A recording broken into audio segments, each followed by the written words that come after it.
Hello everybody, I hope you're doing really well.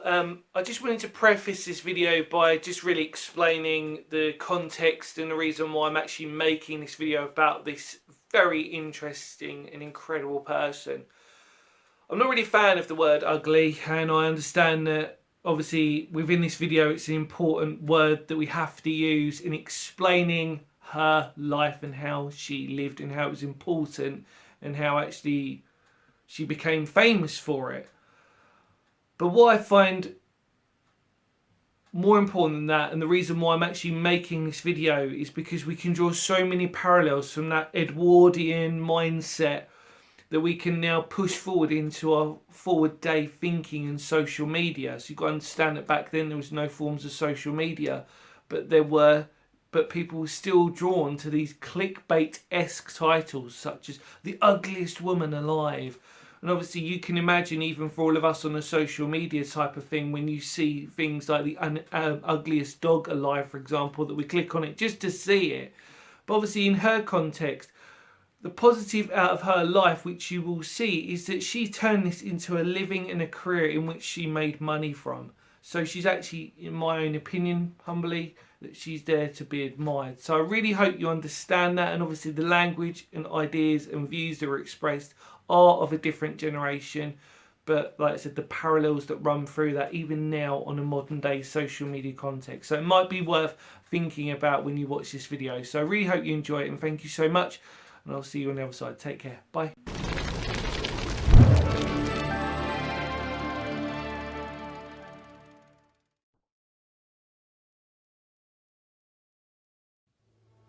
This is the true story of Mary Ann Bevan, labelled as the ugliest woman in the world.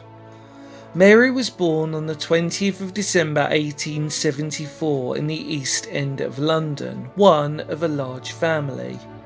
In 1894, Mary qualified as a nurse before marrying Thomas Bevan, a farmer from Kent, in 1903.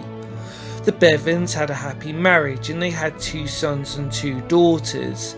Sadly, Thomas died suddenly in 1914, leaving Mary and the 4 children struggling to make ends meet. It was shortly after the death of Mary's husband that she started to show signs of acromegaly. Acromegaly is a disorder of the overproductive growth hormones in the pituitary glands, and it was in the early 1900s that treating the illness was limited, and as a result of this condition, Mary's features started to grow out of proportion. Her feet and hands grew larger, as did her nose and her forehead, and even her lower jaw bulged outward. Poor Mary found it ever increasingly difficult to keep employment and struggled to provide for her children.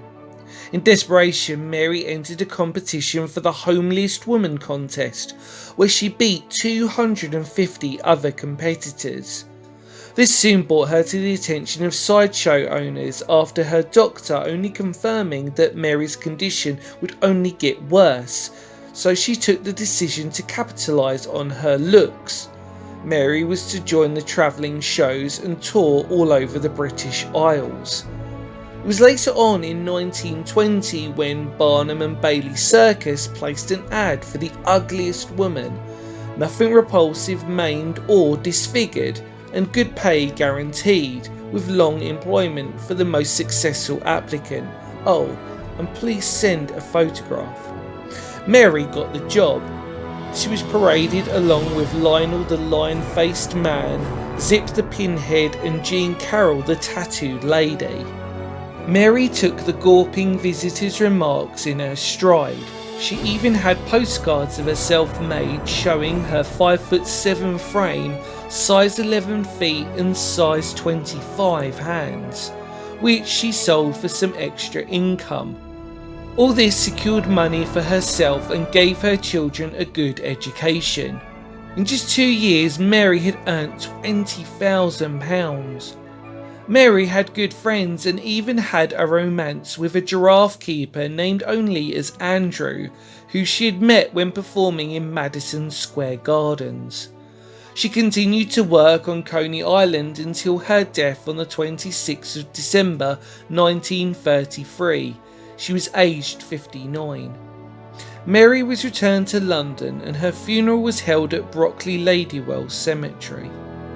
With all that said, Mary Ann Bevan lived a full and contented life by harnessing what she had to make a better life for herself and her family. This is a true inspiration to us all that looks really are only skin deep. And so ends the story of Mary Ann Bevan, labelled as the most ugliest woman in the world.